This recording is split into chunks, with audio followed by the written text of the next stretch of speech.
Let me kick off just by saying to you, what do you see as the core problems that the NHS and the health system as a whole, even more widely, face in Britain at the moment, and what should be done? Well, it's usually seen in terms of lack of money, but the central problem is whether we can get value from the very large amount of money and the very large amount of human effort and commitment that's been put into the health service with the current structure. The current structure delivers what I call the three Fs. The first F is fiction. Let's say there's an enormous gap between the dialogue and discussion in Whitehall and what actually happens on the ground. Secondly, fragmentation. The NHS is not really a national coordinated health service driving value for patients. It's a series of activity hubs with very little coordination. And thirdly, the third F is financial instability, which comes about mainly because it's got a fix on the tax, the general tax revenue. You have to make that decision first and then come to the health service, so it's subordinate to the wider question rather than something that's dealt with on its merits.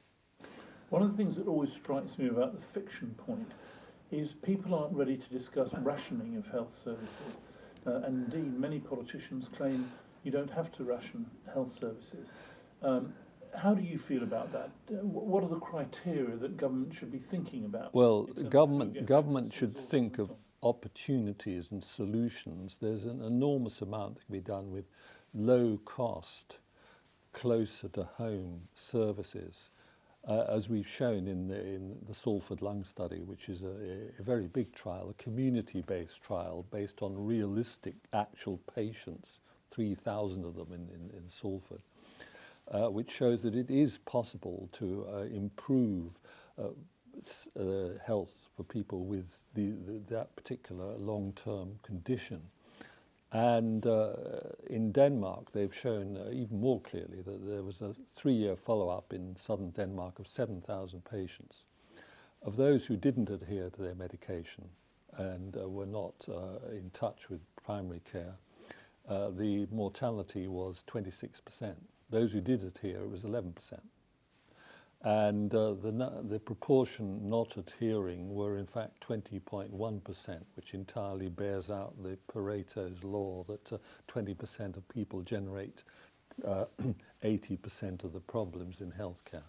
If you were to take the conclusions of your study in Salford, what would government need to do in order to put into effect the kinds of changes which are necessary to make the achievements a kind of dramatic? Well, it would really drive with the 5-year forward view, which is positive, but is going far too slowly because we're not really breaking spending on the high cost hospital services. We should drive primary care homes, larger primary care units that can really get confidence from patients and deliver personal care for the 20% who do have serious problems. And in addition to that, we should monitor and measure progress in primary care. Primary care gets overlooked as actually the main source of mortality reduction and quality of life improvement. It's only there that you can get in touch with the lifestyle problems. We ought to boost the quality and availability of primary care out of hospital services in the 30 areas which have the worst health problems. That would be my way of delivering a real national health service. Are there countries which you believe have made a better stab than the UK at this kind of primary care provision? Yes. That's needed? Yes, Sweden is an excellent example. There, they have developed much stronger out-of-hospital services. Hospital admissions have not risen in the last 10 years, even for the over 85s. And they've concentrated all the specialist services on 7 university hospitals. And as a result, the disability-free life years for Swedish people over 65 are 16 years in Sweden, compared with 10 years here.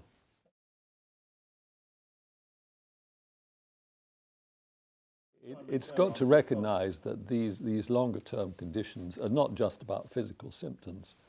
They're about social functioning, cognitive problems, morale collapse. There's a spiral of decline in COPD, that people get symptoms, they become more inactive, so the symptoms get worse, so they become more socially isolated. Who wants to be in a pub with somebody who's coughing the whole time?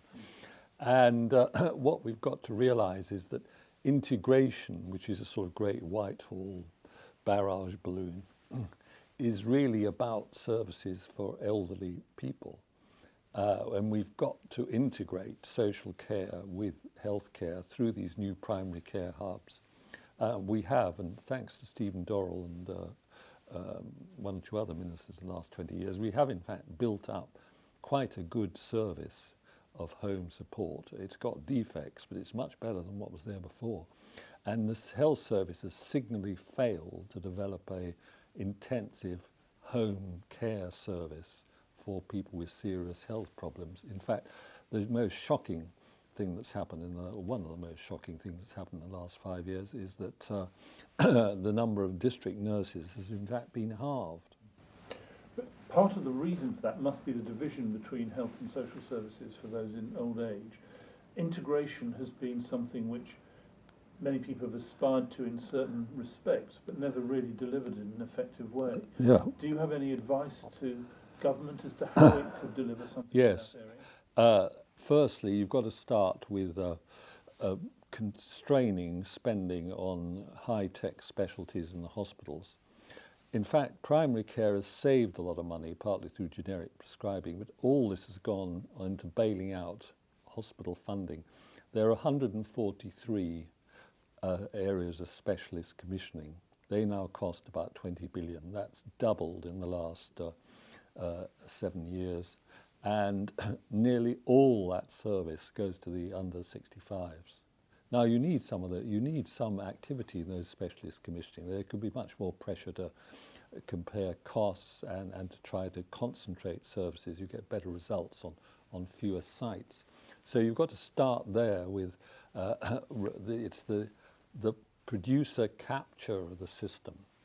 And health NHS is a wonderful aspiration, but by and large it's dominated by three things. That is big government, which is an organisation of frenetic activity but no strategy.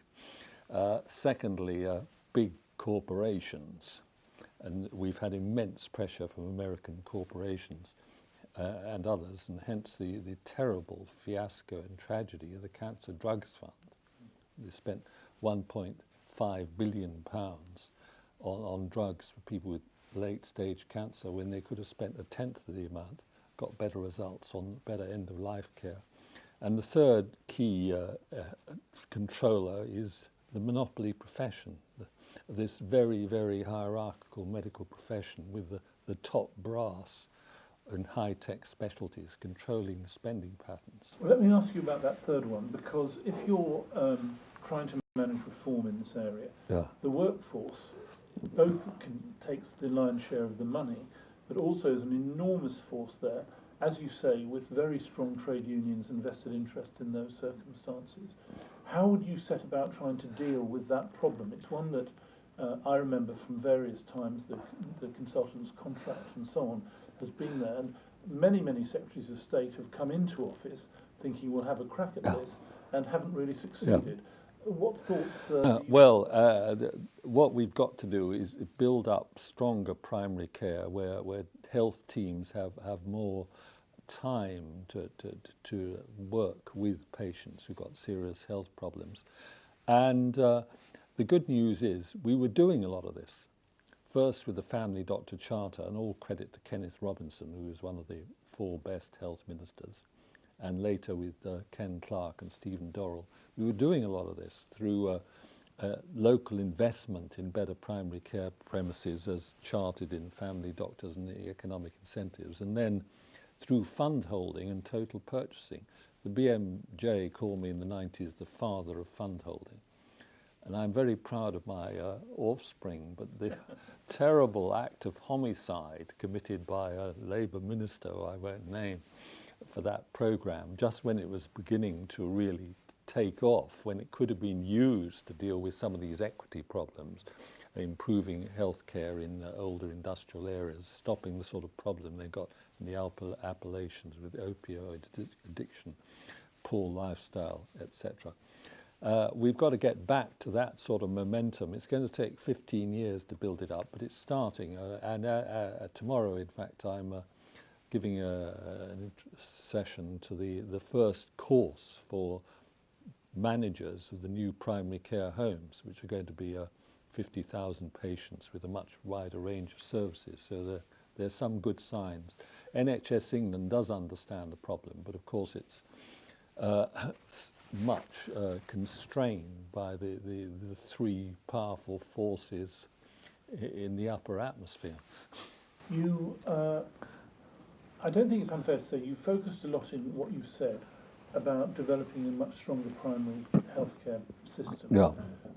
I understand that point, and for what it's worth, I agree with it. But the question then arises, could we be doing better on secondary care in our hospital system and so on? How do you think we should be addressing those? We should be doing much better by taking the Porter message and the earlier Herzlinger message about the concentration of specialist services. There's one very clear example in London. We have an excellent NHS-run orthopaedic centre in Epsom, which is treating about 3,000 patients a year. From studies that my students have done in the orthopaedic departments of some of the big London hospitals, I won't name any names on this, the productivity there is absolutely appalling. We should have concentrated routine elective care on 5 or 6 centres which would have really got expertise, scheduling, rehab linked to a... I understand that point, but you understand the political pressures which arise when any suggestion of rationalising, quotes unquote, the number of centres to provide... Well, that actually has weakened a bit. That's part of the good news, because the professional leaders are now willing to stand up to the plate. They're not leaving the politicians to stand all the fire. And for example, we have concentrated, and this was thought to be impossible. Briefly, there was one consultant in North Staffordshire who suggested this in the 1980s, concentrating serious trauma care on 20 centres. We're doing that. It's reduced the trauma mortality by 50% in the last 5 or 6 years. Finally, Nick, you mentioned the Swedish example earlier. Yeah. Are there other international health and social care delivery models that we could be looking at from other countries which might inform us? For example, you mentioned the Appalachians. Are there American examples which we should be looking at, or other European examples? Well, I think the other European, I've looked at the care for people with asthma and COPD in Finland. They've done an excellent job in really identifying the 20% of high-risk patients and make sure they have personal contact with a specialist nurse so that they adhere to their medication. As a result, during the period that they were working on this, they reduced the number of Finnish people on long-term disability because of asthma from 7,500 to 1,000. That's the sort of steady work at the primary care level which can deliver really good results, and is done for heart disease here, where the 40% reduction in mortality, which the politicians take credit for, was actually delivered by GPs.